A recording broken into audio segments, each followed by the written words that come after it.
A sociedade ela é composta por neuroatípicos e neurotípicos.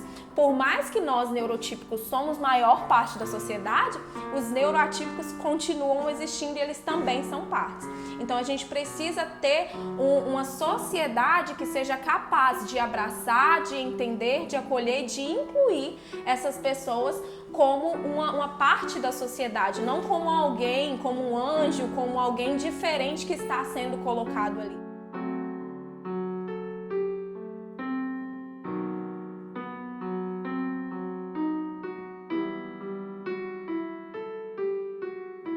O transtorno do espectro autista é um transtorno do desenvolvimento, que consiste na dificuldade de comunicação e da interação social e pelos comportamentos repetitivos e interesses restritos. O autismo ele é um transtorno do neurodesenvolvimento, né? Ele é um distúrbio do neurodesenvolvimento, onde a gente tem um núcleo central de dificuldade, né? Que é a cognição social, que é a comunicação social, interação social e as dificuldades com comportamentos restritivos e repetitivos. Então é uma criança, né, um adulto que tem dificuldade para interagir com outras pessoas, para se comunicar tanto verbalmente quanto não verbalmente. Então a comunicação não verbal ela está alterada. E o outro núcleo envolve a questão de inflexibilidade, muitas vezes estereotipias motoras, a dificuldade de questões sensoriais. Então o autismo é esse transtorno do neurodesenvolvimento. Então dizer que é um transtorno do neurodesenvolvimento quer dizer que se inicia na infância, então tem um impacto no desenvolvimento cerebral, é um impacto que ele tem impacto no desenvolvimento e também no desenvolvimento dessas habilidades. Então o núcleo do autismo é a dificuldade na comunicação social, interação e comportamentos restritivos e adaptativos. Nós temos 3 graus de autismo. O nível 1, que é o grau leve. O que consiste o grau leve? São aqueles autistas que ele tem a linguagem e a comunicação muito bem preservada, a interação social tem uma dificuldade, mas uma dificuldade pequena. Então eles dependem de pouco suporte para as atividades de vida diárias e as atividades acadêmicas e de modo geral. Já o nível 2, que é o nível moderado, esses autistas eles já precisam de um suporte moderado, médio, para as suas atividades de vida diárias. São autistas que já têm um prejuízo maior na linguagem.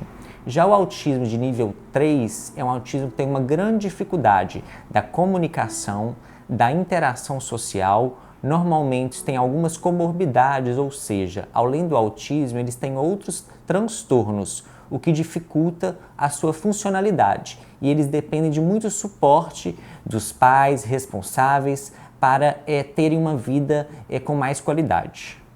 No autismo a gente pode ter um grau leve, moderado ou grave, né? Então a gente tem esse núcleo central, que é o núcleo da dificuldade na comunicação social, interação social e comportamentos restritivos e evitativos e repetitivos.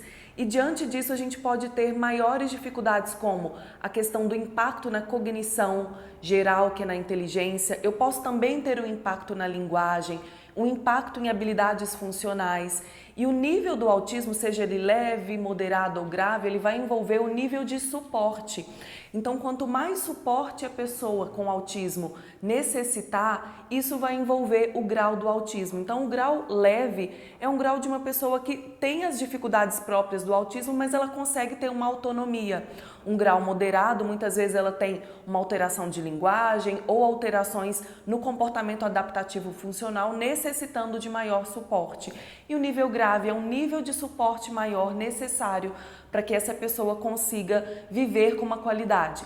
Então a gente tem as dificuldades centrais do autismo e a gente tem dificuldades adicionais que vão tornando esse diagnóstico mais difícil, como uma dificuldade ou deficiência intelectual, questões e déficits na linguagem especificamente, questões sensoriais mais graves que vão tornando o impacto maior e no comportamento adaptativo funcional.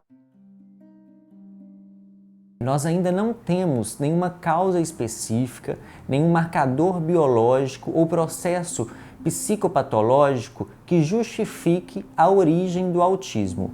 Infelizmente, nós não temos nenhum exame de sangue para pedir, um exame de imagem e um marcador específico. Então, isso ainda é algo que a comunidade científica do mundo inteiro está tentando descobrir. Geralmente, os pais notam os primeiros sinais de autismo por volta de 1 ano, 2 anos, que é quando eles percebem que as primeiras palavras estão demorando um pouco mais a surgir ou que não estão se desenvolvendo como deveria, né? Então, eles notam um atraso de fala e vão procurar ajuda para resolver ou para entender esse atraso de fala.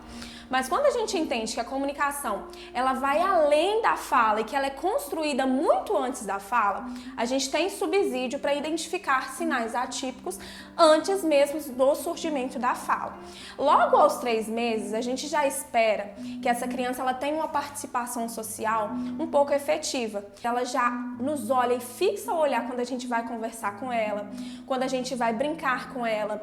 Ela se acalma quando ela está chorando e escuta a voz de alguém que é familiar a ela, da mãe, do pai.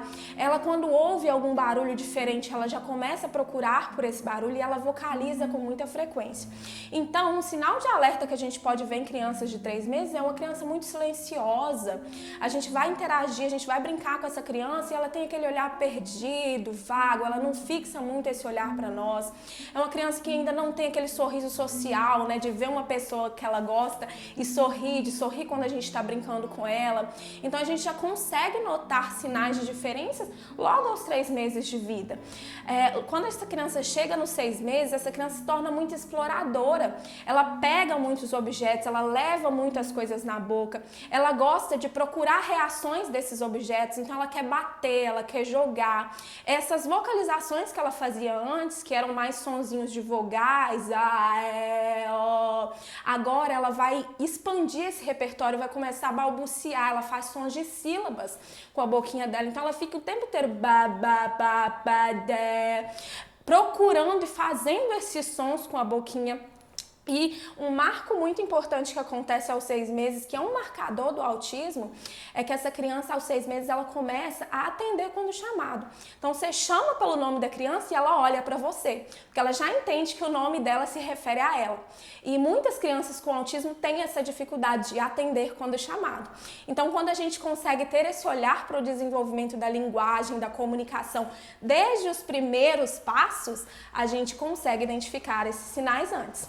Aos 9 meses, a criança tem assim o pulo do gato para a fala, que é quando ela começa a desenvolver as habilidades de imitação. Ela tem gestos comunicativos.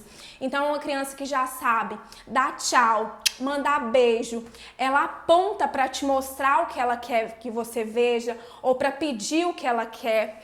E esses balbucios que antes ela ficava o tempo todo mamá, ela já começa a dar função. Ela vê a mãe dela e começa mamá, ou ela quer a mãe dela, tá triste, tá chorando e começa a chamar pela mãe. Ela consegue já escutar uma musiquinha e movimentar com essa música. Então a gente precisa se atentar ao que vem antes da fala, a todo o desenvolvimento da linguagem em si antes de chegar na fala, porque a fala ela é a cerejinha do nosso bolo. É assim, o nosso bolo a gente colocou todos esses ingredientes, que são essas habilidades que eu citei antes, e aí quando tá isso tudo pronto, a gente vai coloca a cerejinha, que é a fala. Então, se a gente consegue identificar que está faltando um ingrediente nesse bolo, a gente consegue chegar lá na frente e não identificar que existe alguma alteração só quando essa fala não surgir. Por ser um transtorno do desenvolvimento, os sinais e sintomas aparecem desde a infância. Então, aos 6 meses, os pais relatam que é uma criança que não apresenta aquele sorriso social. Aos 9 meses, uma criança que quando a gente chama pelo nome, parece que não ouve. Os pais chegam a levar até no médico para ver se não tem um problema de audição.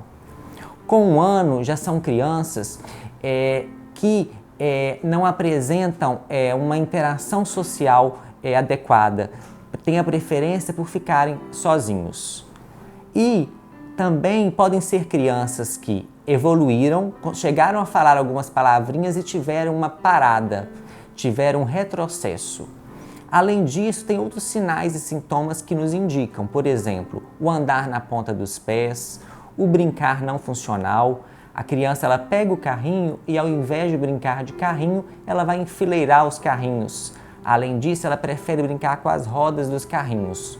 O barulho incomoda muito, então tem um foguete, ela chega a colocar a mãozinha no ouvido. A seletividade alimentar, ou seja, ela tem preferência pelo mesmo tipo de alimento, não varia os alimentos. Os movimentinhos com as mãos, que a gente chama de estereotipias. E a interação social com os da mesma idade. São crianças que não conseguem interagir com os da mesma idade, têm preferência pelos adultos. Esses sinais e sintomas, eles aparecem desde cedo. As estereotipias são comportamentos repetitivos, verbais ou motores. E quando que elas fazem essas estereotipias? Quando elas estão ansiosas, quando elas estão felizes, quando elas estão ociosas, sem nada para fazer. É uma reação emocional. E elas fazem isso para se autorregular. A gente, quando está feliz, a gente tem reações de alegria, né? Quando a gente está ansioso, então aquela prova que está chegando, a gente fica batendo a caneta no papel, é uma forma da gente se autorregular. Então, no autismo, isso também acontece, só que de uma forma um pouquinho mais abrangente, né? Vamos dizer assim.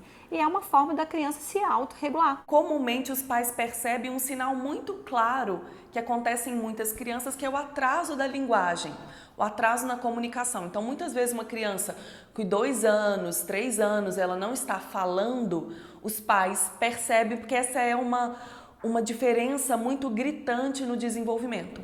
No entanto, já em bebês, a gente já consegue perceber sinais de diferenças. Então, muitos pais, hoje em dia, a disseminação da informação do autismo, ela tem crescido muito e os pais já têm percebido esses sinais anteriormente à fala, então nesse primeiro ano de vida. Então, como que os pais vão percebendo isso? Percebem que a criança não mantém contato ocular, é muitas vezes um bebê mais irritadiço, um bebê que não dorme direito, um bebê que pode ter algum atraso motor, um bebê que não tem tanta interação. Então, os pais, muitas vezes, eles não sabem nomear que é o autismo, mas eles sabem perceber que tem algo ali.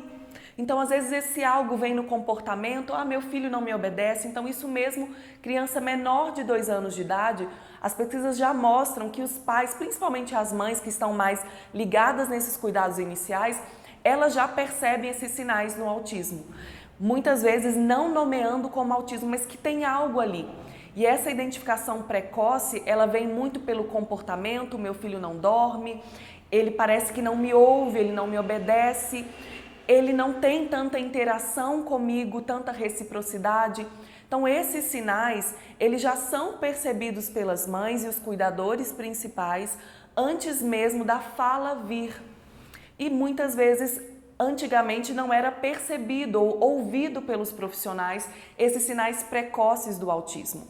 E naturalmente, o que fica mais perceptível a olho nu é uma dificuldade na fala, aos 2, 3 anos de idade, que comumente, nossa, meu filho não fala, ou uma interação social. Então, quando essa criança já está na escola e ela não está interagindo, aquela dificuldade ela fica mais fácil de ser percebida. Mas muitos pais já percebem muito antes as dificuldades mais sutis nesse desenvolvimento, dificuldades com sons, com barulhos, com essa reciprocidade entre mãe e bebê, já podem ser percebidas. Outro sinal de alerta que a gente pode identificar em relação, por exemplo, aos bebês, né? Aquela criança que que tem muita irritabilidade, que não tem bom sono, acorda muitas vezes, aquela criança que não interage com a mãe, não tem um contato visual com a mãe, aquela criança que ela não toca nos objetos, que aí a gente vai ver a hipersensibilidade desde pequenininho, algumas questões sensoriais desde pequenininho, ou então aquela criança que não observa, né, as pessoas que estão em sua volta. Então, desde pequeno a gente consegue ver coisas, pequenos detalhes do desenvolvimento da criança que vai trazendo um sinal de alerta. Aí essa criança vai crescendo e o brincar dela continua disfuncional. Do mesmo jeito que ela pega um objeto, ela não explora, ela não dá função para aquele brinquedo. Outra coisa também que a gente falou em relação às experiências sensório-motoras, as experiências, a criança que ela já tem esse sinal de alerta de hipersensibilidade, que tem um nível de alerta alto, ela não vai explorar os ambientes. Então ela vai demorar muito para aprender a subir um degrau de escada. Ela vai demorar, ela vai ter muito medo, sabe aquele medo exagerado, né, de pequenos obstáculos num parquinho. Eu acho que só de um pai levar uma criança num parquinho e ela não querer brincar e não ter o desejo de escalar, não ter o desejo de explorar, já é um sinal de alerta. As crianças que têm uma hiporreatividade sensorial, elas não têm muita noção do perigo, então elas procuram muito movimento e escalam as alturas sem ter medo de cair, né? São crianças que têm esse baixo limiar para dor, então você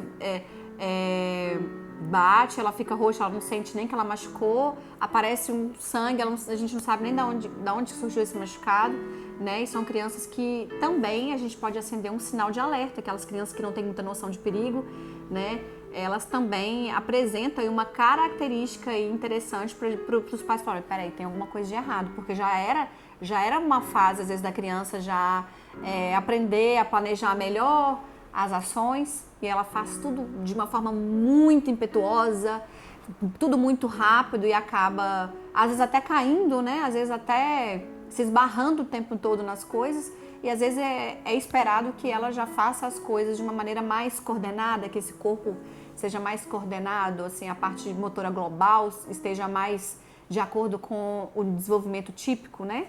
Então é um sinal de alerta que a gente pode gerar. O diagnóstico do autismo ele é um diagnóstico médico, né? O que nós chamamos de diagnóstico clínico, ou seja, não tem nenhum exame que a gente vai fazer que vai acusar esse diagnóstico. Ele é feito através da observação, da aplicação de testes, e quem entrega esse diagnóstico é sempre o médico especialista, ou neuropediatra, no caso da infância, ou psiquiatra infantil. No caso de adultos, o neurologista ou psiquiatra. Né?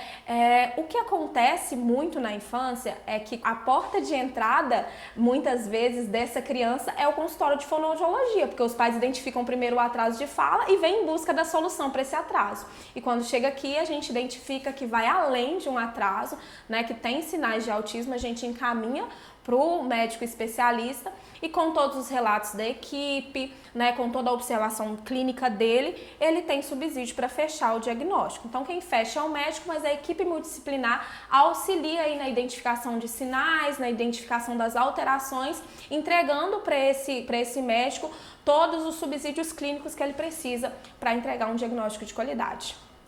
O diagnóstico do transtorno do espectro autista é feito por uma equipe multiprofissional.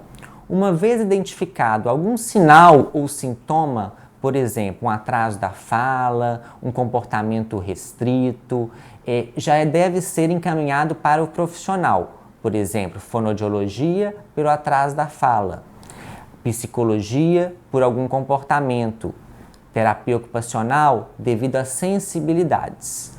E esses profissionais, juntamente com a escola, que é muito responsável também, porque é um ambiente que essa criança fica a maior parte do tempo, e juntamente com o psiquiatra infantil, o psiquiatra da infância e da adolescência, que juntos eles vão fazer o diagnóstico do autismo, do transtorno do espectro autista. É importante que a gente entenda que a dia do diagnóstico do autismo, ela gira em torno das alterações na comunicação social e dos padrões restritos e repetitivos de comportamento. Então, seja de forma mais alarmante ou de forma sutil, todas as crianças vão apresentar alterações no desenvolvimento se elas de fato tiverem o diagnóstico de autismo. Elas tendo atrasos ou não de fala. Existem sim pessoas que não vão ter atraso no desenvolvimento, que vão desenvolver a fala, por exemplo, na idade esperada, vão passar por todos os marcos do desenvolvimento, mas a gente vai ver que existem outros marcadores que estão relacionados também à comunicação social e esses padrões repetitivos de comportamento. Então a gente pode ver na fala, por exemplo, que ela adquiriu as primeiras palavras no tempo correto, ampliou esse vocabulário, mas tem uma fala um pouco mais robotizada, tem uma dificuldade de colocar prosódia na sua fala, que é essa nossa entonação, esse ritmo de fala que a gente tem, que não sabe fazer uma leitura boa do ambiente, então ela sempre fala muito alto, fala gritando, ou fala muito baixinho, ninguém entende ela, ou é uma criança que chega nos ambientes e não conseguem se comportar da maneira correta comunicativamente, então ela é muito tímida, fica sempre ali na dela, ou tem o que a gente chama de comportamentos estereotipados. Ela sempre chega e fala oi, tudo bem, e acabou, ou vai para um assunto específico. A gente vai notar que podem ser crianças que sempre gostam de brincar com um grupo de objetos específicos, ou de uma forma, eu tenho uma forma específica de brincar. Todo objeto que pega, ela vai empilhar ou ela vai enfileirar. Ela tem uma maneira que é dela de brincar, que é repetitiva, né? Que tem um padrão repetitivo ali de brincar. A gente pode perceber também que ela pode adquirir ao longo da sua vida alguns hiperfocos. Então ela domina um determinado assunto, ela tem uma curiosidade extrema por um determinado assunto e ela só quer falar sobre aquilo. Quando você tenta mudar sobre o assunto, ela se perde um pouquinho, ela não consegue manter uma conversação sobre um outro assunto, já quer voltar para aquilo que a gente chama de hiperfoco dela, né? Para aquele tema que ela gosta e que ela busca incessantemente. O diagnóstico precoce, ele previne as consequências possíveis do transtorno do espectro autista não acompanhado. Ele dá o quê? Uma qualidade de vida maior e uma funcionalidade de vida dessa criança, desse adolescente e desse adulto. A gente sabe que a média do diagnóstico é feita em torno dos 4, 5 anos, o que já é muito tarde. Então hoje o que a gente procura é conseguir fazer esse diagnóstico cada vez mais precoce, com 2, 3 anos, de modo que ele já comece os tratamentos e tenha uma qualidade de vida melhor. O autismo, ele envolve muitas vezes atraso no desenvolvimento. Então, quando a gente tem um diagnóstico precoce, a gente está interrompendo uma cascata de prejuízos. Então, se a gente for pensar aí que uma criança, se eu já consigo identificar sinais de alerta antes do 1º ano de vida, antes do 2º ano de vida, o desenvolvimento ele é cumulativo. Então, um bebê com 9 meses de idade, ele mantém contato ocular, ele já imita, ele faz imitações simples. Se você bater na mesa, o bebê vai bater na mesa junto. Se você fizer cantar, bater palmas, ele vai bater palmas. Esse bebê, ele já tem interação social, ele já consegue fazer uma leitura básica de emoções do cuidador. Então, todo esse desenvolvimento das habilidades sociais, das competências sociais que dão base para a comunicação social, são habilidades que estão sendo construídas nesses primeiros anos de vida. Se eu demoro nesse diagnóstico, eu estou com um efeito aí cascata prejudicando todo o desenvolvimento posterior. Se eu faço um diagnóstico precoce, eu estou interrompendo. Então, se eu pego uma criança de 1 ano e meio e consigo, mesmo que não seja fechado um diagnóstico, mas identificada a necessidade de intervenção, eu vou interromper essa cascata de prejuízos. E com isso, eu vou ter um impacto menor do transtorno. Porque imagina uma criança que já aos 9 meses não mantém contato ocular, não compartilha sua atenção e seu interesse, não imita os cuidadores, não antecipa os comportamentos.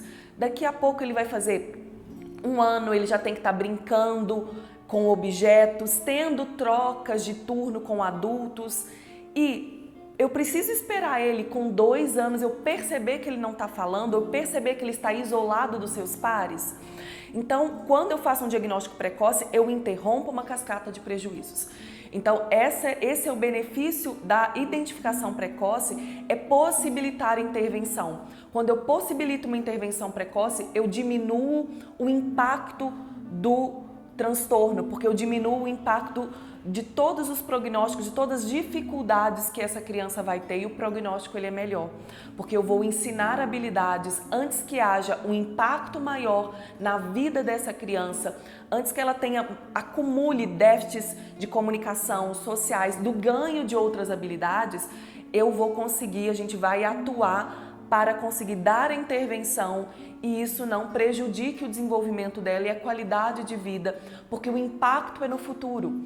Eu preciso sempre pensar nisso. Se eu tenho um déficit no desenvolvimento, hoje eu vou ter um impacto no futuro na vida dessa criança, seja ganhando habilidades, porque no autismo a gente perde a oportunidade de aprendizado, porque uma criança que não mantém interação social com outra, com seus pares, com o ambiente, ela diminui as probabilidades de aprender.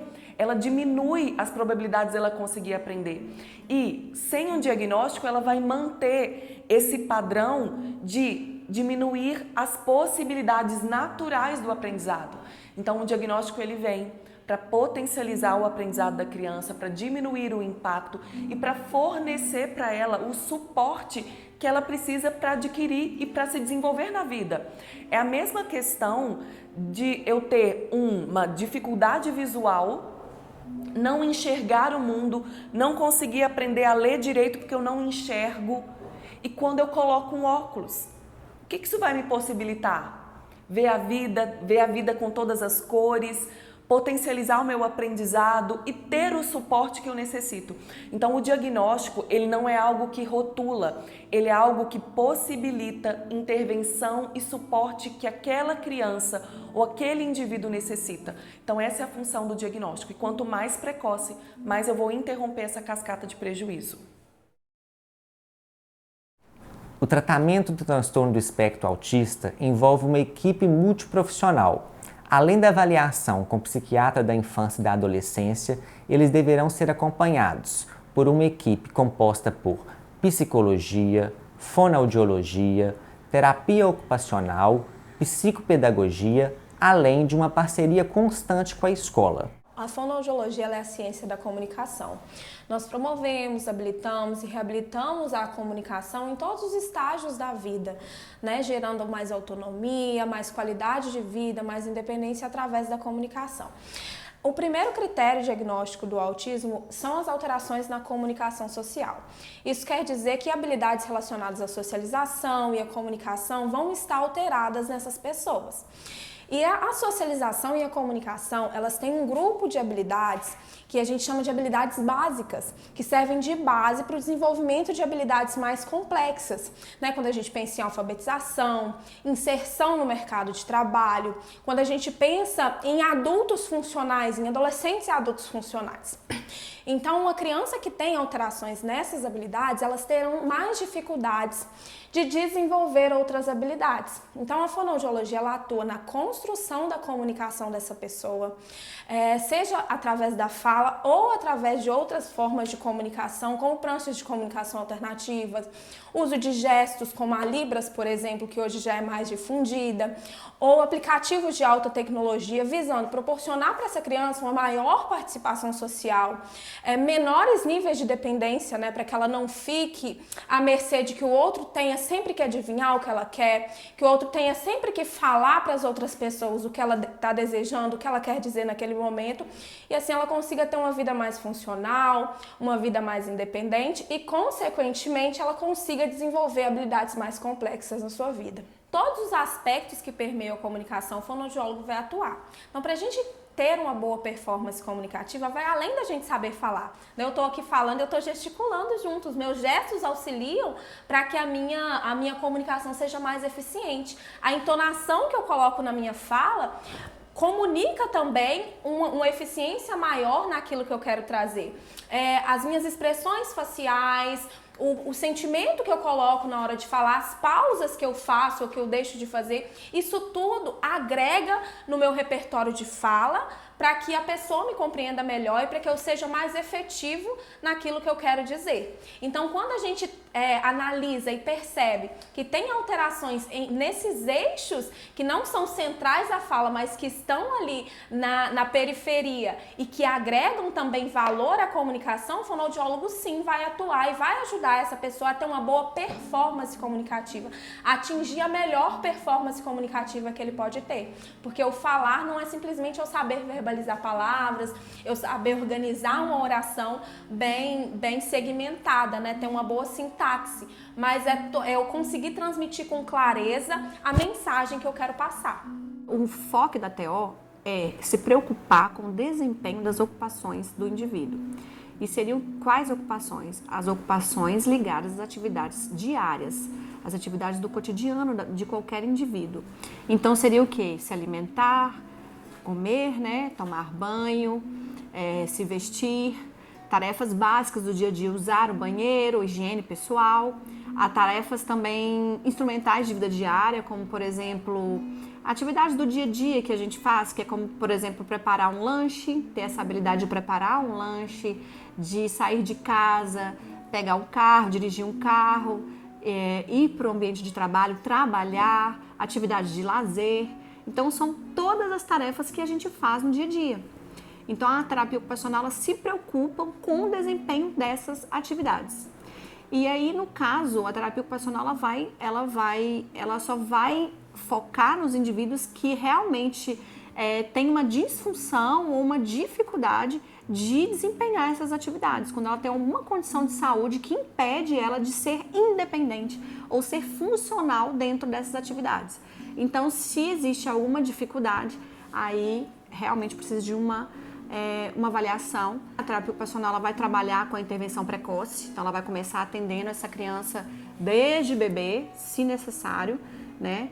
E na terapia ocupacional a gente vai dar um enfoque maior da integração sensorial, no processamento sensorial. Como que o processamento sensorial ela vai afetar diretamente essas atividades do cotidiano.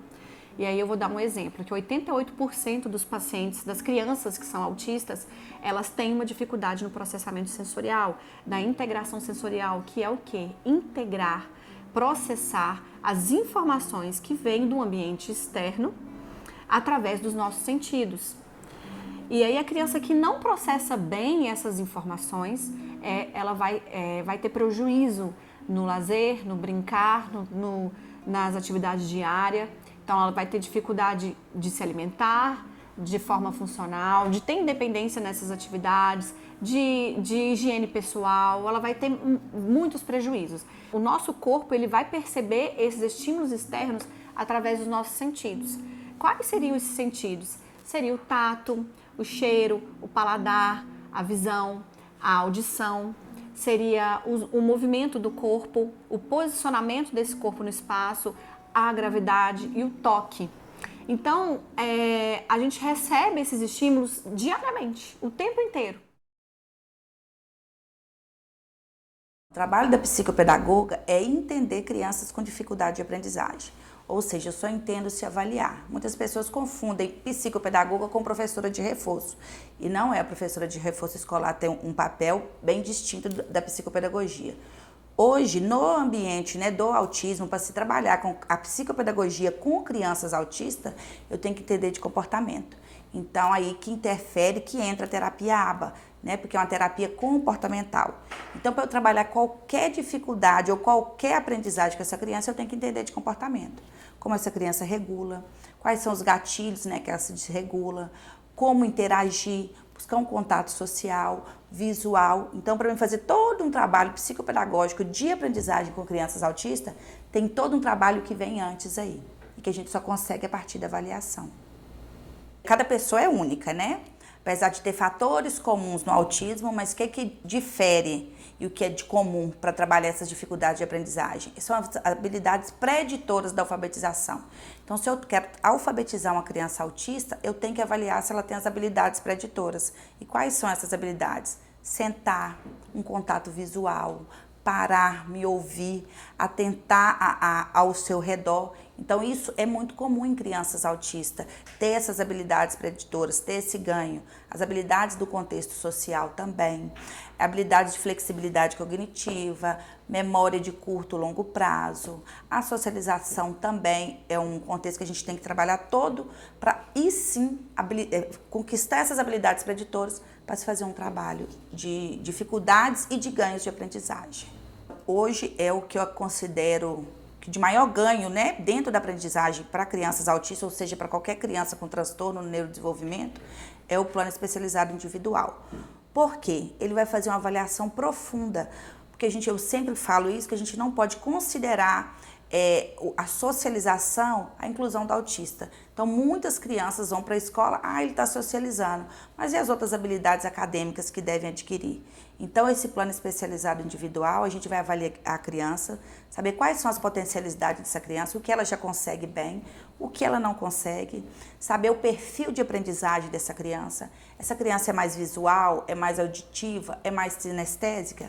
Então, isso tudo eu só sei dentro da avaliação. Eu vou avaliar isso tudo, saber quais são essas áreas rebaixadas, vou fazer a identificação da criança e dentro desse PEI é como se fosse uma identidade da criança dentro do contexto escolar. E ali, porque quando fala a criança tem dificuldade de português, mas quando você fala português, o português é muito amplo. Mas quais são as dificuldades dentro do português específica que essa criança tem? Então o PEI vem trazer isso tudo, vem fazer essa identidade, porque na escola eles focarem nas dificuldades específicas, mas aproveitando esse perfil de aprendizagem que a gente já vai ter, saber qual que é o perfil de aprendizagem e focar na dificuldade, aproveitando as potencialidades. Ou seja, o que a criança já consegue, o que ele faz bem, a gente vai trazer isso para ajudar nas dificuldades e sempre adaptando as atividades. E as adaptações são bem distintas. Tem crianças que precisam de adaptações motoras, outras social, outras até afetivas. Então o PEI vem para descrever, fazer essa identidade específica e trazer ganhos, para não reduzir o autismo só à socialização escolar. O que eu acho muito importante, que eu sempre falo para todas as famílias, porque eu não faço meu trabalho sozinho, um psicólogo não faz, a escola também não faz, essa parceria. Então, o que eu falo com os meus pais, que aqui no consultório é só uma gotinha. Então, o que tem que acontecer? O meu trabalho não tem que restringir só aqui dentro da clínica. Ele tem que ir para o ambiente escolar, ele tem que ir para casa, ele tem que generalizar. Então, eu acho que essa parceria é muito importante. A psicopedagoga saber os objetivos dos outros profissionais e assim sucessivamente. Porque quem vai ter ganho com isso tudo é a criança. E o desenvolvimento vai acontecer mais rápido, os ganhos serão mais significativos. Nós temos um mito do desenvolvimento que é espere o tempo da criança. E esse é um mito que precisa ser desmistificado. Cada criança, ela tem marcos do desenvolvimento para alcançar.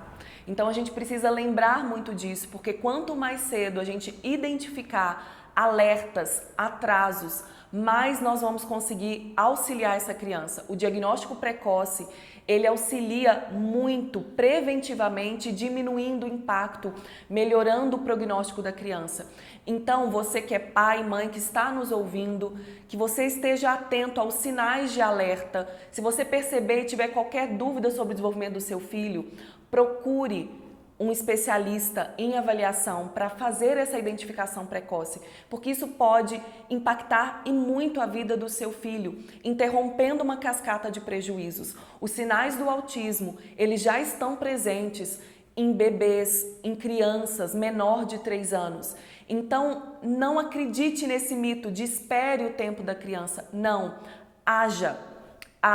busque uma avaliação, porque isso vai ser totalmente importante para o seu filho, para o desenvolvimento e para o prognóstico, para como vai ser a vida dele. Uma outra questão extremamente importante, um recado aos pais, é um pilar do tratamento do autismo é os pais na terapia. Os pais precisam estar dentro das terapias, dentro da sala do psicólogo, dentro da sala da fono, dentro da sala da TO, da psicopedagoga, porque os pais precisam aprender. Estar com uma criança 1 hora por semana não é suficiente para o tratamento com autismo. Os pais precisam aprender para que os pais possam intervir, estimular, saber como lidar. Então, eu quero dizer especificamente para os pais, aprendam sobre autismo, aprendam sobre as intervenções, peçam os especialistas para ensinar vocês a como intervir numa crise, como estimular a cognição, como estimular a competência social, porque isso vai fazer total diferença na vida de vocês. Pais, vocês são os maiores especialistas do filho de vocês. Então vocês precisam buscar conhecimento e essa vai ser uma das maiores diferenças na vida do filho de vocês. Vocês estão na hora da crise, na hora de dormir, na hora de acordar, na hora dos maiores desafios. Então vocês precisam ser ferramentados com o que a ciência tem de maiores estratégias. Então grudem nos especialistas dos filhos de vocês, busquem informação, que essa vai ser a principal transformação da vida do filho de vocês. É isso.